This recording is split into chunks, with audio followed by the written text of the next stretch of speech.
Hello, my name's Mel, welcome back to another video. For those of you that are new here, I live full-time in this Mercedes Sprinter camper van and I'm very proud of my home. The only trouble is it's getting a little bit old now, it's getting a little bit tatty around the edges. The signs of age are starting to show. Let me show you what I mean. There are signs of rust here, here, also here. There's even some little bits of rust up here. And worst of all, there's actually a crack here. And because it's a Sprinter, there's rust right down here too. But this doesn't really worry me. After all, I've got the necessary skills to take care of all this bodywork. The one thing I don't have though is a workshop. In fact, I don't even have any power tools because I live completely off grid in my Mercedes Sprinter. So what choices have I got? Well, I could take my Sprinter to a body shop and get them to take care of all the bodywork, but then why should I when I've got the necessary skills to do it myself? All I need is some power to power an air compressor. And it just so happens a little while ago I was actually looking for air compressors, and there's absolutely no way that the electrical system that I've got in my van would be capable enough to power an air compressor. So when MaXpeedingRods got in touch with me and said, hey Mel, thanks for making all those wonderful videos about diesel heaters, would you like to try out one of our petrol generators? At first I thought, nah, what do I need a petrol generator for? After all, I've got a massive battery bank. But then I remembered that I've got all this rust to take care of, and I really could do with a petrol generator to power a small air compressor, which will then allow me to use all my old air tools that I have left over from when I had a workshop. So thank you to MaXpeedingRods for sending me a petrol generator. One of the benefits of having a YouTube channel, companies like to send you stuff for free in the hope that you make videos just like this. Now, I'm not actually going to buy an air compressor at this time of year because after all it is the beginning of summer. I actually want to use Mary to go exploring. I'm going to wait until the autumn time before I actually do all the bodywork on Mary. And I don't want to buy a compressor just purely to try it out on the generator. So I thought, why not bring lovely Rebecca to this beautiful picnic spot, and we shall attempt to cook our food using the generator for power. After all, I've just brought some electrical cooking appliances to try and use in Mary. So I've already got those on board, so it makes perfect sense to use the generator to power said appliances. But before we do that, let's actually take a look at the generator and see what it has to offer. So here is the MaXpeedingRods petrol inverter generator. Comes with this rather nice cover. It doesn't come off that smoothly.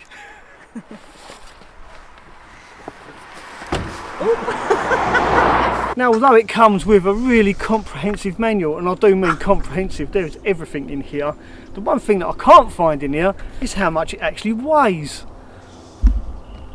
Oh. So let's start with the not so exciting end. This is the exhaust. So the exhaust is here, and on this side of the unit we have two little hatches. One is for the air filter and the other one is to check the engine oil. And up here on the top we've got this lovely little compartment, and that is to get to the spark plug. And on the other side of the unit we have the starter handle, and I have to say it is really easy to pull. You can see there's no effort. Now, talking about fuel, that goes in the top, and the lid has got a vented lid, but you can actually close the lid. Look at this, it says off and on. So when you put it on, the vent is open. When you close it, the vent is closed. And this is the one thing I was worried about, whether or not my van would end up smelling of petrol once I put it back underneath the bed. But with this lid, the way it closes the vent off, hopefully, fingers crossed, I will not get any petrol smell in my van. So let's take a look at the business end, shall we? Well, the main reason you have a petrol generator is because you want to run domestic appliances, and this is fitted with two domestic plugs, and they are rated at 230 volts 16 amps. So I guess you're never going to be short of power with these two bad boys. Now, it also has a 12 volt cigarette lighter socket, which strangely enough is only 8.3 amps, whereas most of the battery power packs run at 10 amps. So that's a little bit odd that it should only be 8.3 amps. But like I said earlier, the main reason for having one of these, of course, is for your 230 volt. Now, there are a couple of overload breakers. We've got an AC read set and a DC breaker as well, just purely for safety. So if you were to overload the unit, the AC breaker will cut in and protect the inverter from overload. The engine will continue to run, but there will be no output from the inverter. And to reset the trip switch, you will need to unplug everything and just simply press the button to reset it, and then plug everything back in and you're good to go again, with no need to restart the petrol engine, because the petrol engine will continue to run even though it's producing no power because it's tripped out. Now this little bolt down here, this is for the earthing terminal. You can actually buy a spike that you put into the earth and it acts as a safety earth. I always wondered how safe petrol generators were in this regard. So there you go, you can actually earth it, but you do need to buy a separate earthing spike, I believe. Now we do have a couple of warning lights up here. The first one is the low oil warning light, which I'm quite surprised about. I didn't think that a generator like this would have a low oil warning light on it, so thumbs up for me for that. Now another little feature this has got is actually built-in USB ports. Seems a bit of an overkill to run a petrol engine just to charge something off a USB. And last but not least, it's got this big switch here, which is the main switch. At the moment it's in the off position. Before you start this up, you need to put it into the choke position, which is down there. It clearly says choke. And then once it's started to run, you can then put it in the run position, and that's its normal running position. And when you're done and when you're finished, you simply switch it off. So with all that out of the way, let's put some petrol in it, pull the handle, crank this bad boy up and see what it sounds like. Now before I do try and start this up, I think I should actually check the oil, because I don't know if they're shipped with oil in them. That just literally occurred to me. It's got no f***ing oil in it.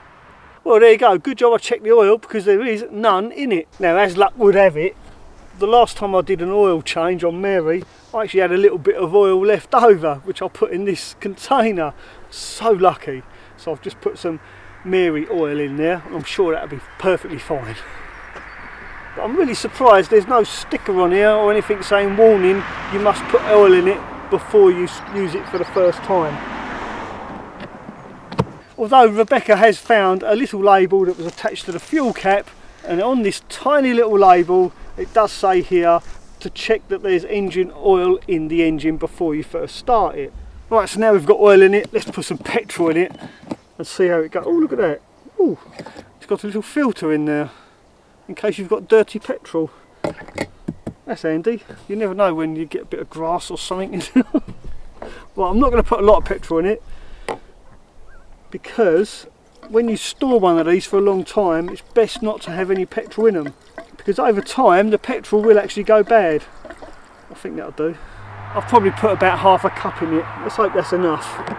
Now because this is brand new and it's the first time it's ever been started, I'm going to prime the system first. I'm going to leave it on in the off position and then pull the handle a couple of times just to prime it like that.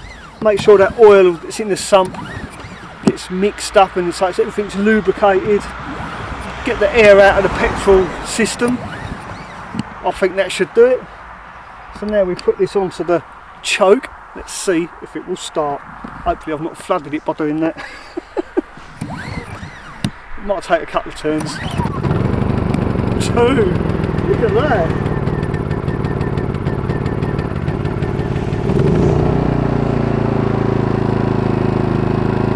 A bit of smoke, but that's because it's new, I guess. All our lights are on.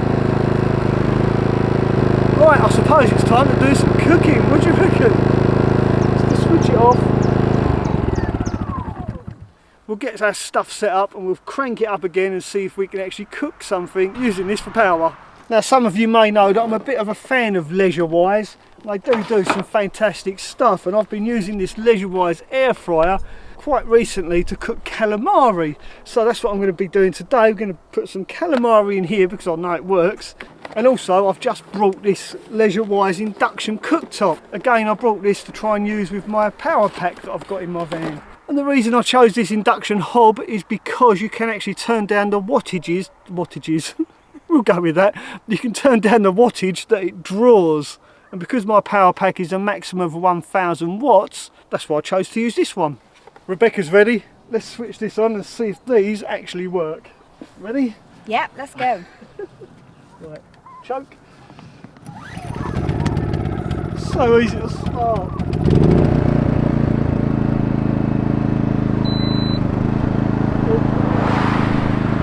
I've switched it to eco mode, Okay. which is important, I suppose. Smashing. Should we see?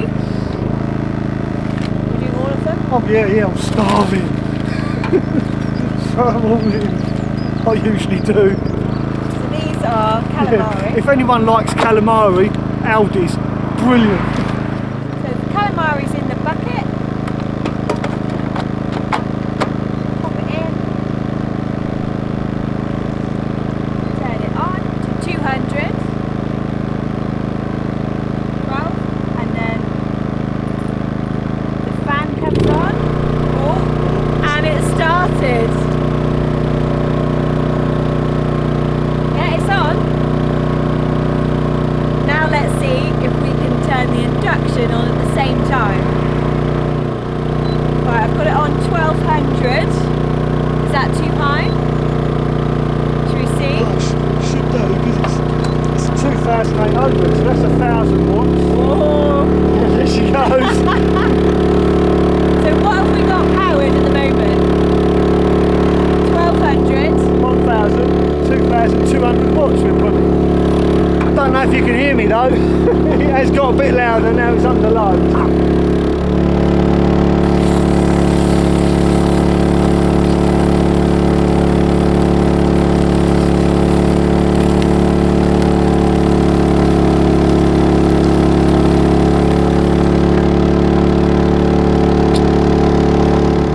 Now that the appliances are up to temperature, it's actually quietened down a little bit. It kind of pulses up and down as and when they cut in and out. I was a bit worried that something was wrong with it at first. Rebecca assures me it's quite normal. Yeah. Oh, that is smelling really good. The smell of salmon and the smell of petrol. What a wonderful combination.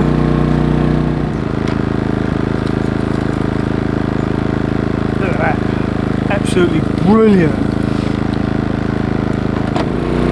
Little Monty doesn't seem to be phased at all by the generator, which is good news. It's pet friendly. Well, the salmon's cooked. Actually, I think I might have burned it a little bit while Rebecca was doing the salad. Calamari's definitely cooked. Let's switch this off and have a picnic. I think I burnt it. Oh no. Oh, it's not too bad. I think Right. just getting used to the power. Sorry, I'm no chef after all. Oh, fine, don't worry. Yeah. I think you should turn it down to about 800 watts. Yeah, so yeah, we had it too high to start Too with. high, I think. I think we had it a bit too high, so yeah. But that's good though. There was no loss of power. It's a joint effort at burning the salmon. No. Well, there you go. I think that experiment was a roaring success. What do you think? I think it was great, yeah. Yeah, what a lot of fun we had today. And now all that's left for us to do is sit down, relax and eat our, well, it's not Calamari really and a salmon. picnic, it's more of a Gourmet meal. feast, I would say. All thanks to the amazing Rebecca and MaXpeedingRods for supplying us with this petrol generator. Now, if you are interested in getting your hands on one of these petrol generators, then I will put a link in the description of this video where you can purchase one of these. And I do believe MaXpeedingRods are giving me a discount code to pass on to you. And also, if you're interested in any of these Leisurewize products, you will find those in my Amazon storefront, and the link to that you will also find in the description of this video. Well, all that's left for us to do is now to sit down and enjoy our lovely meal. Thanks for watching this video. We'll see you very soon. Ta-da for now.